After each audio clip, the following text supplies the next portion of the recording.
Mathias Vivier, voulez-vous bien prendre place? Bonjour, Mathias.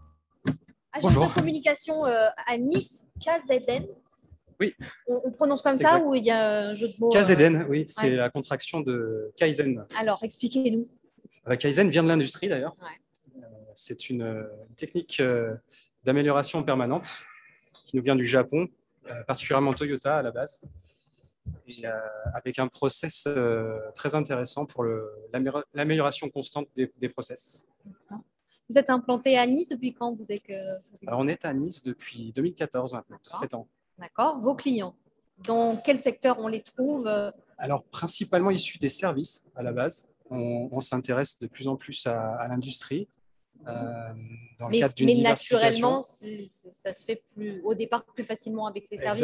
Exactement, il y a une cette culture, conscience de la communication. Oui, il y a une culture plus forte, plus historique dans le milieu des services. Et notre rôle, c'est d'amener justement cette culture et d'amener la soif de communication pour tous les acteurs de l'industrie également. Alors déjà, à la base, quand on parle de communication digitale, on parle de quoi? Qu'est-ce qu'on met dedans? Parce qu'on entend beaucoup ce terme de communication. Oui, exactement. La digitalisation et est d'actualité. On met quoi en fait? Qu'est-ce qu'on propose à une entreprise? On peut partir d'ailleurs hors digital. Je pense que l'aspect, on parle de branding, d'identité de marque, d'image.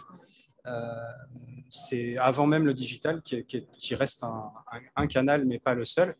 Et avant, on travaille sur l'identité de marque. On va aider une entreprise à vraiment caractériser sa marque, définir ses valeurs et ensuite la transmettre à travers un message simple et un message qui soit audible.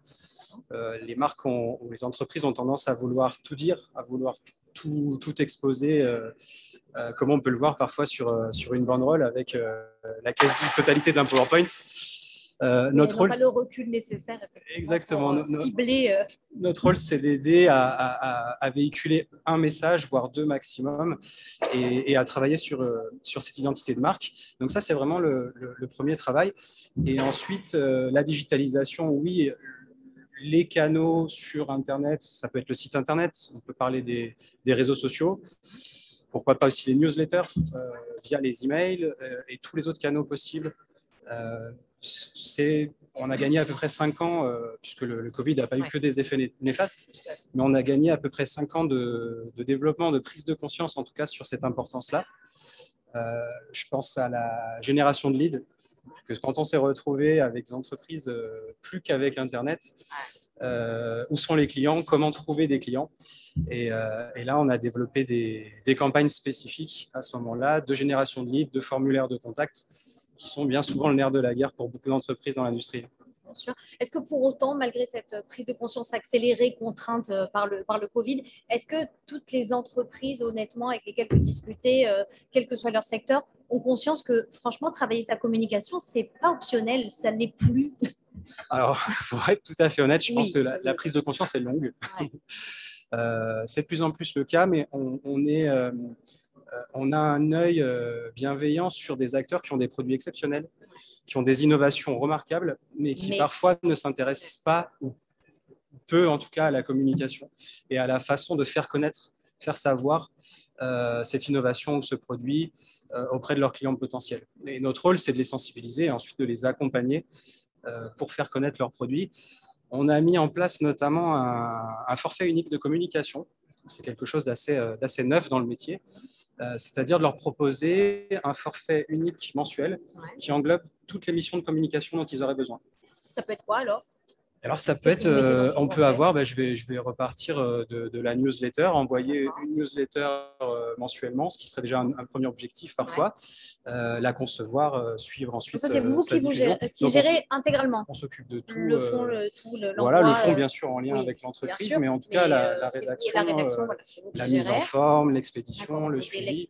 Donc on peut avoir la newsletter, ensuite la génération de leads dont je parlais peut faire partie aussi de campagnes, notamment en Google Ads Search, donc les personnes qui vont exprimer une requête sur Internet, qui vont chercher ce type de produit sur Internet.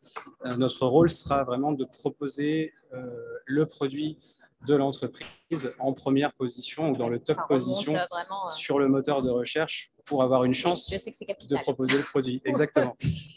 D'accord. Donc, est-ce qu'il y a des chefs d'entreprise, des dirigeants qui, franchement, vous dites, alors peut-être suivant le secteur, peut-être suivant la génération aussi, vous disent, bon, je sais que c'est important, occupez-vous-en, je sais que c'est important, moi, ça ne m'intéresse pas en gros, mais il faut l'avoir. Est-ce qu'il y en a qui vous délèguent un peu Oui, vraiment complètement. Je pense quand même qu'aujourd'hui, la plupart des chefs d'entreprise en ont pris conscience. Voilà. Certains l'ont pris à bras-le-corps en interne et c'est très bien. On remarque quand même que les équipes en interne sur les métiers de la communication sont relativement peu nombreuses. Beaucoup d'entreprises qui n'ont pas de métier de communication interne, voire une personne. Et avec cette personne, on cherche qu'elle soit complètement polyvalente. Alors, c'est complètement impossible en 2021. On voudrait qu'une personne en interne fasse tous les métiers de la communication, voire même lui demander de s'occuper de l'IT ou autre. Oui, parce qu'au final, on mélange beaucoup de choses dans la communication. On met beaucoup de choses dans ce chapeau. C'est les réseaux sociaux. Voilà, aujourd'hui, on parle d'un community manager. C'est devenu un métier à part entière, enfin, un poste à part entière. Oui. Donc, on met beaucoup de choses. On met beaucoup de choses. Parfois, le dirigeant lui-même étant pas familier avec les métiers de la communication, parfois lui-même a une notion relativement floue de ces métiers qui se sont complexifiés ces dernières années. Certains métiers n'existaient même pas il y a encore 5 ans. Et ils vont continuer d'évoluer, continuent non-stop d'évoluer. Exactement. Et notre rôle, c'est vraiment, on travaille sur de l'externalisation de la communication parce qu'il est impossible pour la plupart des entreprises d'embaucher 5, 10, 15 personnes en communication, ce qui devrait être le cas vraiment si on voulait avoir chaque métier en interne. Il faudrait vraiment avoir 5, 10 ou 15 personnes selon la taille de l'entreprise. Notre rôle, c'est d'arriver et de mettre à disposition des experts de communication, chacun dans leur métier, au service de ces entreprises. On le fait avec ce forfait unique dont je parlais mensuel et on le fait de manière très souple parce qu'on estime qu'en 2021, on doit pouvoir continuer à faire appel à nos services uniquement si on est satisfait. Combien de personnes travaillent au sein de l'agence? Alors, on a une équipe agile de 6 à 12 personnes en fonction des périodes, en fonction des projets, notamment avec des experts parfois très pointus dans certains domaines qui interviennent uniquement quand la mission le nécessite. D'accord. Vos clients, ils sont principalement locaux ou vous avez alors, on est implanté à Nice, sur la Côte d'Azur, donc on va dire que moitié, 50% environ des clients sont sur la Côte d'Azur, mais on a de plus en plus de clients aussi dans d'autres régions. On a des clients qui sont parfois en réseau, qui ont des points de vente, qui ont des distributeurs qui sont basés ailleurs sur le territoire, et dans ce cas-là, ça nous amène à visiter d'autres villes également.